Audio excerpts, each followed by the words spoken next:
Hello guys! Good morning! Ngayon po ako ay maghihilamos. Maghihilamos pa ako. Ipapakita ko po sa inyo ang aking mga ginagamit sa aking pagmukha. Baka hindi gusto eh. Ito po yung aking foaming cleanser. Foaming cleanser. Ito ang pinakasabon ko sa mukha. Kasi yung nagpa-ano po ako kasi dati sa derma. Nagpa-derma ako dati. Para sa melasma ako. Kasi may melasma ako sa mukha. Then, inanuhan ako ng doktor ng sabon na yung bar na sabon. Matapang siya, mahapdi ang mukha ko kaya tinigil ko. Tapos pati yung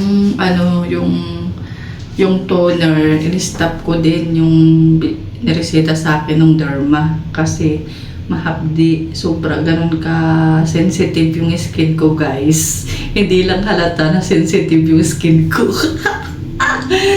Ayun nga guys, tapos ayun, na lang ako, self-search at kasi dapat kasi sa akin guys, hindi yung matatapang na kaya nga rin nasira tong mukha ko guys, kasi may nagamit ako dati na matapang kasi nirecommend sa akin yun, ang tapang pala, kaya tapos hindi ako nag-sunscreen. Number 1 guys, importante ang sunscreen para sa mukha natin, sa balat natin. Kasi dati hindi ako nagsa-sunscreen, lalo dalaga ako. Hindi, natural beauty lang talaga.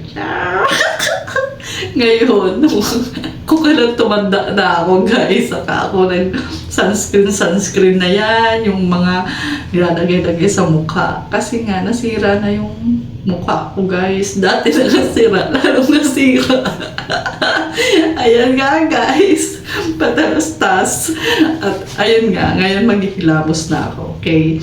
Tapos guys, ito nga pala yung product na to.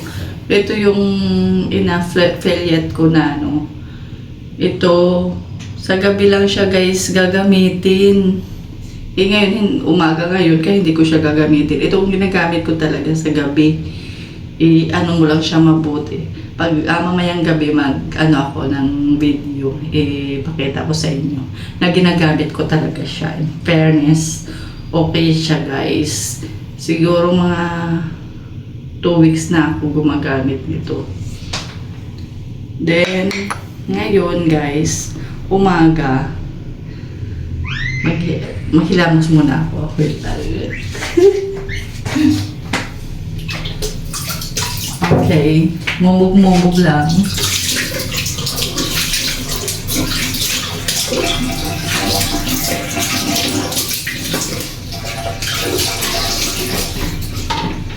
Yan nga guys, ito, nabili ko lang to sa sa SNR.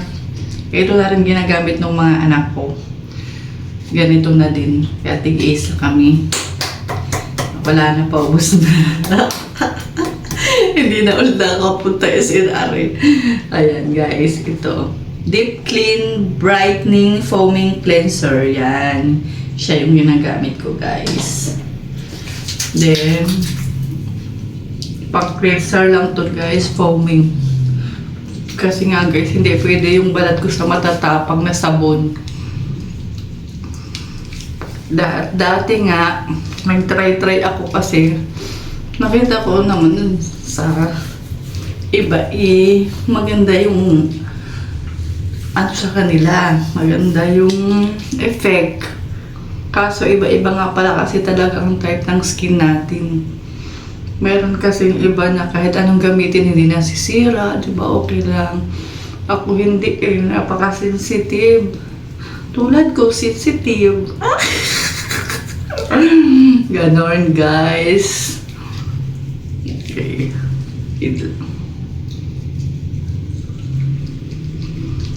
Yan, i-massage lang natin yan guys sa ating face lock. Yan. Then, saglit lang. Just Pati liig, isama nyo na guys. Tapos silabos na.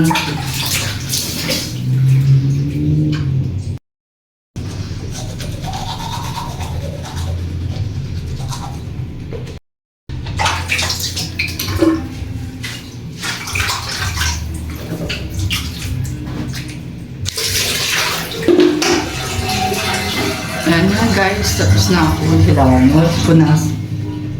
Punas sa pala mukha ko. Tapos guys, ayun na guys. That's all. Tapos ngayon ay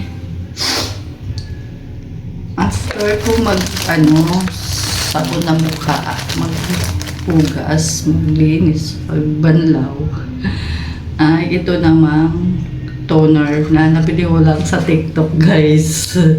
Ito guys, uso sa TikTok.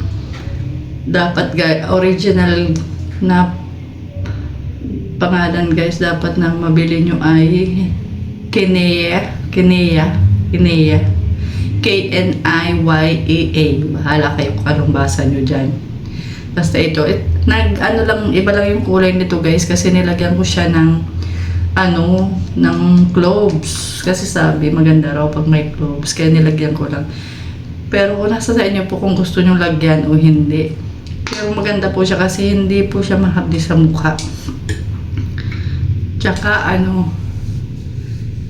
ayun nga po, tama po yung sabi nila na hindi magbabakbak yung mukha mo.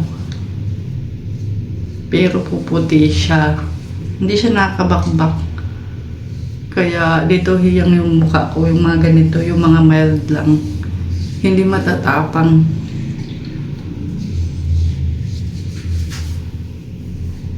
Hindi naninipa. Ganon. Pag matapang naninipa. Oo guys, yung dati kong ginamit naninipa eh. Yung mukha ko nagkaroon ng mapa. Ay nako guys, ang hirap talaga paganda guys. Oh my goodness, ayan na guys, tapos na ako nito. Next ko naman guys ay ito guys, yung galing pa to sa sa derma ko, sa derma. Ito lang malapit sa amin. Sa may sa may Imus, anong pangalan ng derma na yun? Imus Clinic, Skin Clinic. Imus Skin Clinic yon. Dito yun guys. Derma talaga sila. Kasi yung mga doktor sila sa balat. Kaya lang matapang kasi guys yung kanilang toner, hindi sa mukha ko, tsaka yung sabon. Kaya nag-iba. Pero ito sa kanila to galing. At maganda siya guys. Ayan. Wala siyang name kasi sariling gawa siguro nila yan. Yan, ganyan-ganyan. Walang yan guys. Yan. Yan. Yan lang yung pinagpatuloy ko guys na galing sa derma. Okay siya. Hindi matapang. Sakto lang. Hindi siya naninipa. Sa mukha lang guys din. Patuyuin mo lang saglit. Tapos maglagay na ako ng ng sunscreen. Yan o. Ito lang yung ginagamit ko guys na sunscreen. Sa TikTok ko lang dito nabili guys. Mabango siya. In fairness. Ayan o. Ito. Ultra white. Ultra white ang pangalan niya. Ilagay ko sa yung link nito sa comment section para pag-order kayo diretso na. Tsaka ito. Tsaka itong BC. Basta tandaan nyo guys, yung original Kinea, K-N-I-Y-E-A yun. Kasi mayroong fake niyan. Tsaka dapat guys, yung tawag dito, ang sulat ay puro kasi galing nga tayo sa Korea. Dapat Korean ang letter ang nakasulat, hindi May nabili ako guys isa, hindi na sa Korean letter. Kaya, pero okay naman. Okay din naman yung nabili kong yun. Siguro binabago, baka same lang din naman yung ano no, yung laman. Binabago lang nila yung pangalan, yung sulat, ano, baka ganun. Pero sabi kasi nila may fake daw kasi nun. Eto guys, sunscreen ko na to. Ang bango-bango niya guys, grabe. Ang bango niya, tapos guys, you know, para ka na naka-makeup guys, oh. Ganda. Diba? O diba? May pinagbago ba guys? Isama natin guys yung liig natin para hindi rin ano ng araw ng init. Kasi guys, alam nyo ba, kahit hindi tayo lumalabas ng bahay, yung mga sinag ng yung init galing sa ilaw, sa pagluluto, yun ang nakakasira. Kasi ako, nagulat ako kasi hindi naman ako palalabas, hindi ako mahilig magpa-araw. Pero bakit nasunog pa rin yung mukha ko? Kasi hindi ako nagsa-sunscreen dati guys. Ayun pala.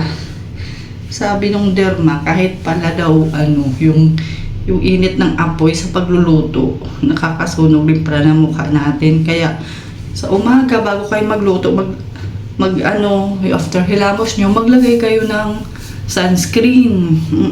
Kasi dati guys, akala ko kaartihan lang yan. Hindi pala, kailangan para talaga din natin yun.